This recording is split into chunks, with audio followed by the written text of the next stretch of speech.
mao kini ang mga magsisimba nga gusto samahan. No? Mao ni ang gusto samahan nga kadibitang magsimba ta dinha sa espiritu o sa espiritu o sa kamatuoran. No? Kay sa gingon pangawagan niya dili tanan nagtawag sa Ginoo, no? Tinod-anay nagsimba. No? Ang gusto sa Ginoo, no? Ang gusto sa Ginoo nga magsimba ta dira sa espiritu o sa kamatuoran. Hallelujah. Next slide.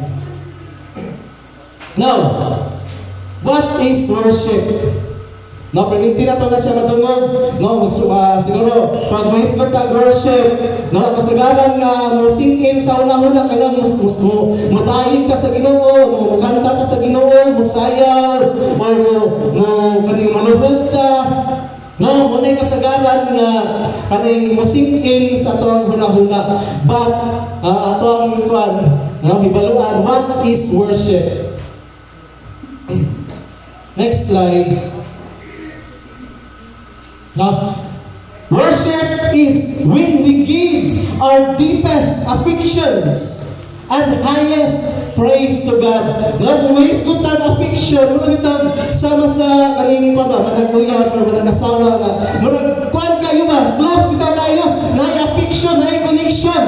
No, na-connection sa usag-usa. Kaya kung na-may connection sa usag-usa, dalira ka, mas mailhan pag-ibli mo siya.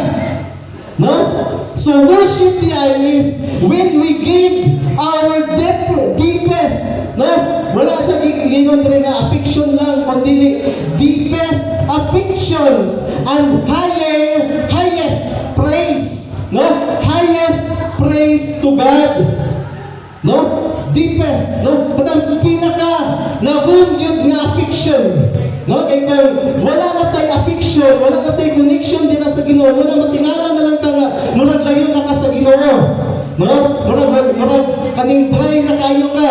Tungod kay nawala naman ang imong affection, nawala naman ang imong connection, nawala naman ang imong personal nga kunang relationship dira sa Ginoo. So worship is when, no, nagdepende na siya sa tuwa, no?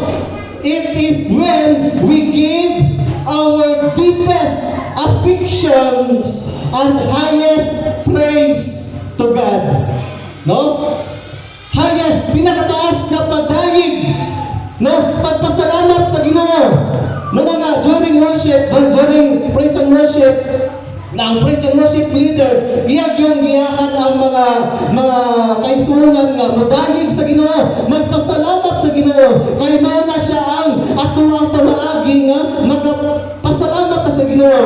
No? Highest praise to God.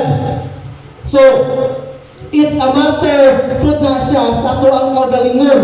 No?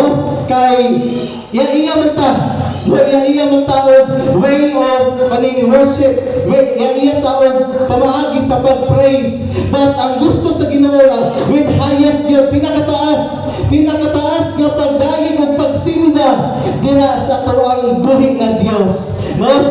Then yun nga, true worship of God is when we love Him with all our hearts, soul, mind, and strength.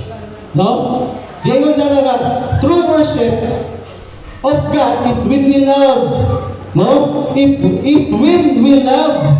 No? Kung tinatanay ka nga nahigugma sa Ginoo, no?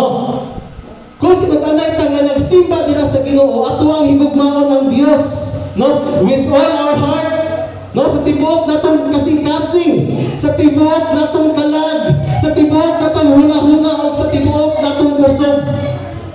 No? Kay ang gusto nyo sa Ginoo, the best. No? Ang gusto sa Ginoo na ato ang yung ihatag. No? Ang ato ang pinaka the best.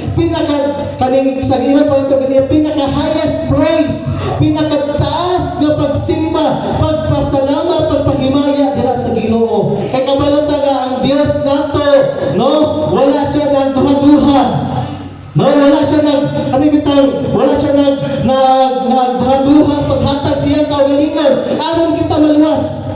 Unya kita, no, usahay ang ato ang pagsimba, no? Ato ang dedication, ato ang time dira sa Ginoo, murag kulang ra. No? Ato hinumduman nga ang Dios nato wala gid siya nagkulang. Muna nga ato ang ihatag, no? Muna nga last one. Last youth camp natoy discussion, no? Kaning unexpected to kaning lecture ni Pastor Bill.